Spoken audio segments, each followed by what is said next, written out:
This segment of CoastLife is sponsored by the Parker Group.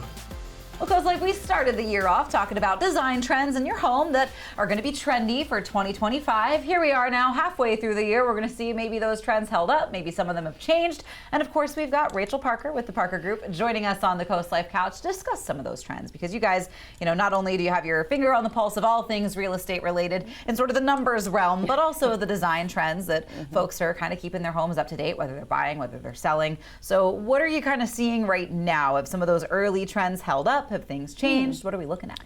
Yeah, so I wouldn't say that things have like majorly shifted, but I was curious because I can't believe that we're in June already. I mean, I feel like I just started remembering to write 2025 at the end of my date, Exactly. But anyway, so I was looking at trends for people that maybe are in the space of thinking about like renovating their home, or maybe they're thinking about new construction, and that's such a fun time, but it also can be really overwhelming. Like, what can I do that'll make my home feel on trend? And so there were some that were really fun.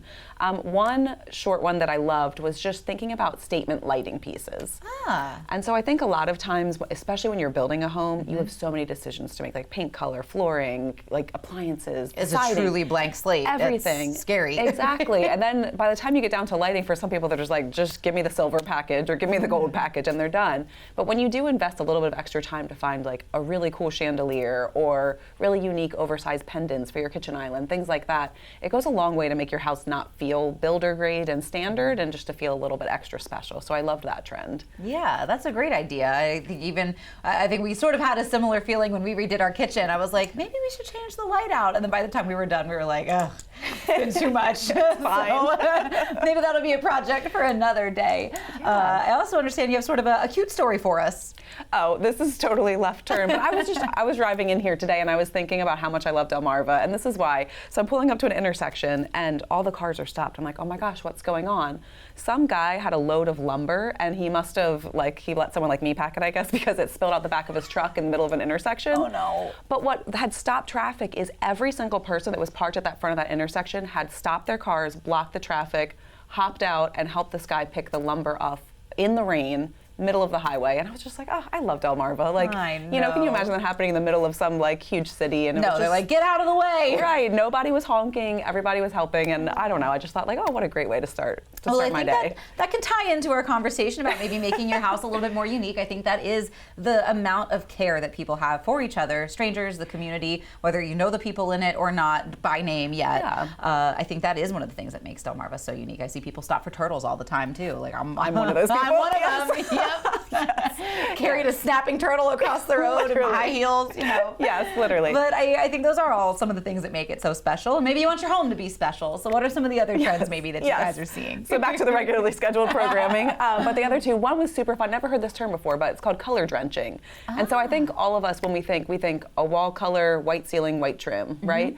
And so this is a trend where what people are doing is they are literally picking a bold color and drenching wall, trim, and ceiling with it. Ooh. But these are like jewel tone, like purples and blues and greens. And I was like, that is fun. And I've seen this in spaces like library kind of spaces where that looks really cool, like a really bright, vibrant blue or green kind of a color. So it's a bold choice. As a real estate agent, I would tell you, don't do that right before you sell your home. But if you're renovating and you're going to be there for a little while, I thought that's really fun. Or even like test it out with a powder room or a small room where you're not like committing to your kitchen being that way. Yeah, I like that. And I think we do also see as, Gen Z kind of starts stepping into the potential home buyer, depending on where they are financially, but they are going to be the next generation of home buyers. And I know that they are sort of sick of the millennial gray, as they called it, which I do take offense to. But I think we are kind of seeing more of a maximalist, colorful, bright trends in homes. And it's fun. I like it too. And then the last one was my favorite. And so another word that I hadn't heard before, which maybe that's embarrassing, but it's called biophilic design. But to me, I think this is still part of like the hangover from COVID when we were all stuck in our homes and we really craved like that indoor-outdoor connection. Yeah. So what it really means is just incorporating elements of nature into the house. So like plants, but even like natural stone, natural woods, letting in as much natural light as possible, comfortable, blending indoor and outdoor spaces. And obviously that's so good for your mental health. Oh, yeah. But it also just like feels good and peaceful to be in a house where you have that sense of connection to nature. So those are my three. I hope if anyone is thinking about like renovating or building, that maybe it inspires something, that one of the three is something you might want to look into. Absolutely. I think I'm sure plenty of you are feeling inspired because, you know, sometimes that's that little extra. You just need the idea to get you going and get you motivated and get you started. So any of those could be a good, fun thing to try. Maybe if you do have a reno project and you incorporate some of those trends, let us know. Let us see it. I'd love to know what you did. Absolutely. Well, Rachel, as always, thank you so much for coming in today and telling us all about the trends that you've seen and what's sort of sticking around, maybe what is also kind of being piled on with the trends that started off the year that have been added into 2025. Yeah, no, it's been a great year for home design. There you go. Yeah. Well, we've got more Coast Life for you. You don't want to miss it.